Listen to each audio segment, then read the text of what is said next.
ជំរាបសួរបងប្អូនទាំងអស់គ្នាស្វាគមន៍មកកាន់វីដេអូថ្មីរបស់ខ្ញុំបាទមួយទៀតហើយវីដេអូនេះគឺជាវីដេអូដំណើរកម្សាន្តដែលខ្ញុំឆ្ពោះទៅខាងខេត្តរតនគិរីបាទដល់ស្ទឹងត្រែងហើយគោលដៅរបស់យើងគឺនៅចម្ងាយ100គីឡូជាងរៀតអាចចូល150 160បានទៅដល់អញ្ចឹងសូមលាក់សិនថាយើងទៅបោះតង់ណាដឹងថាក្នុងទឹកដីរតនគិរីទៅបានហើយ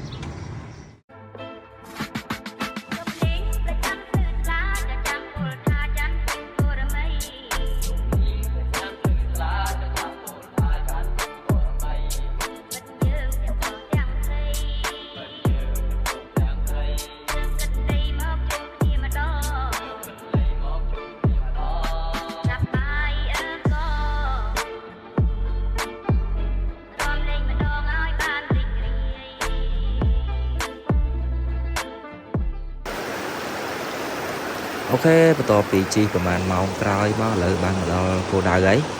នេះជាទេសភាពដែលយើងនឹងរៀបចំបោះតង់គេងមួយយប់ធ្វើឲ្យញ៉ាំឈៀលយប់ហ្នឹងទេសភាពស្អាតមែនទែនដូចអ្នកនរឃើញទឹកពោទៅប្រាស់ថ្មខ្លាំងឆ្វង់ទៅម្ដងបាទទីតាំងនេះដែរគឺមានឈ្មោះថាអូថ្មរអិលស្ថិតនៅក្នុងស្រុកបាកែវរតនគិរីបាទសកម្មភាពលោកគ្រូសែនកំពុងតែលាងមាន់ហើយមាន់នេះគឺខ្ញុំឲ្យបងគាត់អ្នកស្គាល់នៅបកៅហ្នឹងគាត់ធ្វើទៅឲ្យហើយវាដល់មកយកហើយនេះទៅភាពនៅកន្លែងធ្វើមាន់តបត្រីអែមឈៀលបាទអញ្ចឹងយើងមកដល់ហើយក៏អត់ចាំយូរដែរគឺរៀបចំកន្លែងធ្វើអីញ៉ាំហើយក៏ដាក់ភ្លើងនៅអីព្រោះទៅដល់ល្ងាចដែរតែបន្តិចយប់បាត់ដូចអ្នកទាំងអស់គ្នាបានឃើញអញ្ចឹងហើយថ្ងៃនេះដែរគឺយើងអត់មានអីច្រើនទេគឺមានតែដាំបាយរៀបចំធ្វើម្ហូបហើយនឹងបោះតង់នឹងឯងចំពោះម្ហូបថ្ងៃនេះគឺយើងមានសាច់មាន់ហើយមិត្តភក្តិខ្ញុំក៏ធ្វើ2មុខអូខេសកម្មភាពតទៀតខ្ញុំដាក់សំឡេងស៊ីនយកតែម្ដង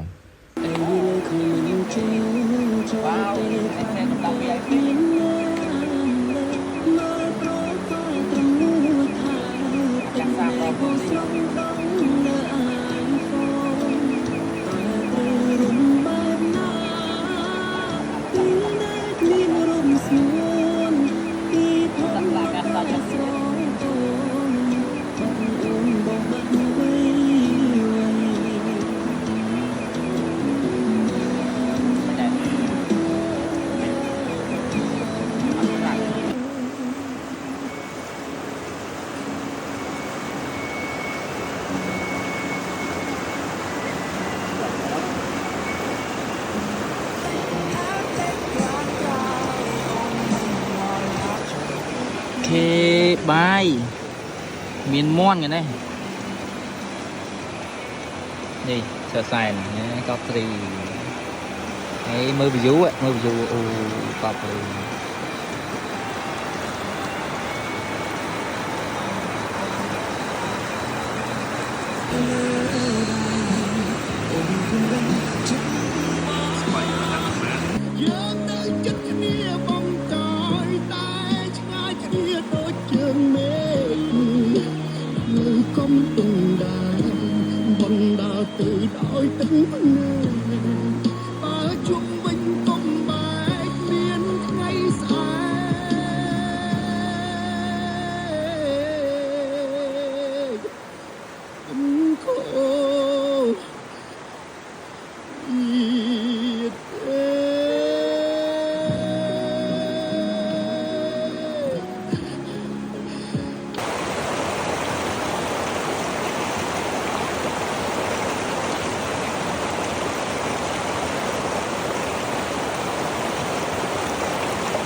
ចំតង់ហើយតិចទៀតយើងចេញទៅបឹងយក្សឡោមហើយមើលទេសភាពតាមនេះយើងនៅពីលើទឹកធ្លាក់នៅក្រោមហូបតែប៉ុន្តែកន្លែងនេះដូចជាធ្លាប់គេធ្វើ resort ប៉ុន្តែដឹងមិនបានគេຕົកចោលហើយជាអត់ទៅមានអ្នកមកលេងបើនិយាយពីតាមទេសភាពស្អាតប៉ុន្តែគាត់ថាអ្នកនៅនេះថាខែភាសារៀងទឹកល្អអញ្ចឹងណា ពេលមកខែនេះខ្លាល្អខែ1ខែ2ហើយពេលខែ3ខែ4ទឹករំតិចវិញទឹកខ្លះហើយទឹកតិចមកខាងនេះមុំលេងអាចលេងបានអត់ព្រោះថ្នាក់អត់អត់អីទេអល់ក៏ល្អតិចចឹងលេងច្រើនស្រួលហើយជំនាញmìnhបោះនៅកូននេះវែងបោះតង់ហើយសម្រាប់អ្នកដុតពេញហ្នឹងតែដូចកន្លែងគេຕົកចោលតែវាធម្មជាតិស្អាតរតនគិរីទីឋានមនោរម្យទឹកដីត្រជាក់ត្រជុំជ្រោះជ្រងដងភ្នំជំរុំរុក្ខាកនសែងយៈឡោមបឹងជ្រៅទឹកថ្លាថ្ងៃនេះនេតយល់ភក្ត្រាដកជាប់ចិន្តាដកចិត្តមិនរួចបាទវីដេអូរបស់ខ្ញុំគឺមានតែប៉ុណ្្នឹងឯងហើយសង្ឃឹមថាអ្នកទាំងអស់គ្នានឹងចូលចិត្តនៅវីដេអូមួយនេះហើយវីដេអូមួយនេះក៏សូមផ្ញើជូនជាពិសេសចំពោះអ្នករតនគិរីបាទហើយបងប្អូនអ្នករតនគិរី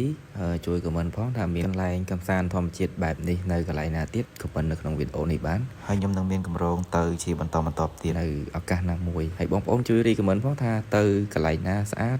កន្លែងណាស្ងប់ស្ងាត់ល្អធម្មជាតិហើយទៅខែណាសប្បាយអីចឹងណា